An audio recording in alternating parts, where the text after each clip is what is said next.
Hi നമസ്കാരം. അപ്പോൾ ആദ്യം തന്നെ നമുക്ക് ചെറിയൊരു ക്ലിപ്പ് കാണാം. പാലക്കാട് പ്രായപൂർത്തിയാകാത്ത ഒരു ആൺകുട്ടിയെ യുവതി തട്ടിക്കൊണ്ടുപോയ സംഭവം ഉണ്ടായിരിക്കുന്നു. ഇതിന്റെ പേരിൽ പോലീസ് പോക്സോ കേസെടുക്കുമെന്നറിയുന്നു.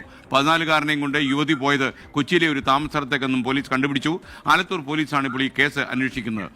ശ്രീജിത്ത് ശ്രീകുമാരൻ തത്സമയം പാലക്കാട് നിന്ന് ചേരുന്നു. Sreejith, good morning. ശ്രീജിത്ത്, യഥാർത്ഥത്തിൽ ഈ സ്കൂളിൽ പഠിക്കുന്ന കുട്ടിയോടാണ് ഈ അതിക്രമം ഇവർ ചെയ്തിരിക്കുന്നത്. വിശദാംശങ്ങൾ എന്തൊക്കെയാണ്? വളരെ കുറച്ച് നിയന്ത്രിച്ച് വിശദാംശങ്ങൾ നൽകിയാൽ മതി. വയസ്സായിട്ടുള്ള ഒരാളുടെ കൂടെ 14-കാരൻ ഇറങ്ങിപ്പോയി എന്നുള്ള രീതിയിലുള്ളൊരു ന്യൂസാണ് കൊടുത്തിരിക്കുന്നത്.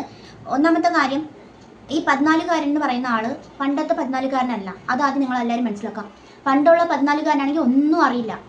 ഇപ്പോഴത്തെ 14-കാരൻ എന്ന് വെച്ചാൽ അങ്ങനെയല്ല. അവർ ഡിജിറ്റൽ യുഗത്തിലാണ് ജീവിക്കുന്ന. എപ്പോഴും ഫോണും അങ്ങനെയുള്ള കാര്യത്തിലാണ്. സത്യം പറയാണ്, പണ്ടത്തെ കുട്ടികളല്ല ഇപ്പോഴത്തെ കുട്ടികളെന്ന് എല്ലാവരും ഒന്ന് ആലോചിക്കുക. പണ്ടുള്ള കുട്ടികൾക്കാണെങ്കിൽ ഒന്നും അറിയത്തില്ല എന്ന് പറഞ്ഞാൽ അത് സത്യം. ഇപ്പോഴത്തെ കുട്ടികളെന്ന് പറഞ്ഞാൽ ഒന്നും അറിയില്ല എന്ന് പറഞ്ഞാൽ വെച്ചാൽ പോട്ടെ, ആ സ്ത്രീ വിളിച്ചുകൊണ്ട് പോയെന്ന് വിചാരിച്ചോ. ഈ 14-കാരൻ എന്തുദ്ദേശിച്ചിട്ടാണ് ആളുടെ കൂടെ പോയത്? വീട്ടുകാർ കഷ്ടപ്പെട്ടിട്ട് വളർത്തുന്നുണ്ടെങ്കിൽ ഒരാൾ വിളിച്ചെന്ന് പറഞ്ഞാൽ അത് പരിചയം ഉണ്ടെന്ന് പറയുന്നുണ്ട്. അപ്പോൾ ഒരാൾ വിളിച്ചാൽ ഉടനെ ഇറങ്ങിപ്പോകും. ആൾ വിചാരിക്കുന്നത് എന്തെങ്കിലും കാരണത്തിന് വീട്ടുകാരോട് ഉള്ള പ്രശ്നം. ഈ 14 വയസ്സിൽ എന്ത് പ്രശ്നമാണ് വീട്ടിലുള്ളത്? വീട്ടിൽ കിടന്ന് കഷ്ടപ്പെട്ട് അമ്മയും അച്ഛനും പൊന്നുപോലെ നോക്കുന്ന എത്രയോ പിള്ളേരുണ്ട്. അവർക്കൊന്നും അറിവും ബുദ്ധിയും ഇല്ലാത്തതുകൊണ്ടാണോ എറണാകുളത്ത് എന്ന് പറയാനുണ്ട്?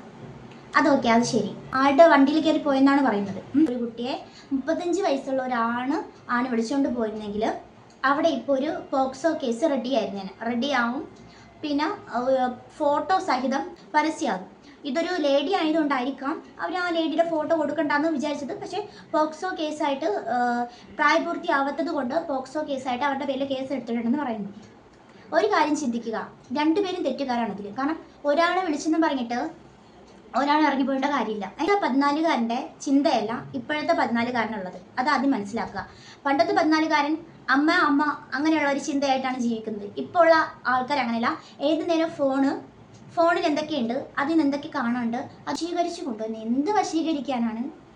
ഞാൻ ആലോചിക്കുകയാണ്, ഈ 14-കാരനെയൊക്കെ എന്തോന്ന് കണ്ടിട്ട് വശീകരിക്കാനാണ് എന്നാണ് ഏറ്റവും ഒടുവിൽ മനസ്സിലാക്കുന്നത്. കഴിഞ്ഞ ദിവസമായിരുന്നു ഈ ഒരു സംഭവം നടന്നത്. പോലീസിൽ വീട്ടുകാർ, ഈ 14-കാരൻ്റെ വീട്ടുകാർ ഉടൻ തന്നെ പരാതി നൽകിയതിൻ്റെ അടിസ്ഥാനത്തിൽ പോലീസ് ഈ 35-കാരിയെ സംശയമുണ്ട് എന്ന തരത്തിൽ പറയുകയായിരുന്നു. ഉടൻ തന്നെ പോലീസ് ഫോൺ കോൾ രേഖകളടക്കം പരിശോധിച്ചു, മൊബൈൽ ടവർ ലൊക്കേഷൻ പരിശോധിച്ചു. അപ്പോൾ എറണാകുളത്തേക്കാണ് പോയിരിക്കുന്നതെന്ന് മനസ്സിലായി. എറണാകുളത്തെ ഒരു കോൾ സെന്ററിലെ ജീവനക്കാരിയാണ്. എന്തായാലും ദൂരേക്കൊന്നും പോകാൻ ഒരു കാരണവശാലും സമ്മതിച്ചില്ല.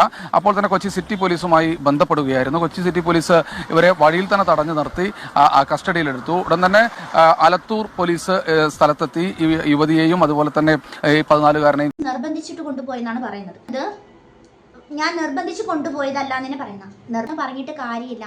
പണ്ടത്തെ യുഗമല്ല ഇപ്പോഴത്തെ യുഗം. അത് മാത്രം നിങ്ങൾ എല്ലാവരും മനസ്സിലാക്കി തന്നാൽ മതി.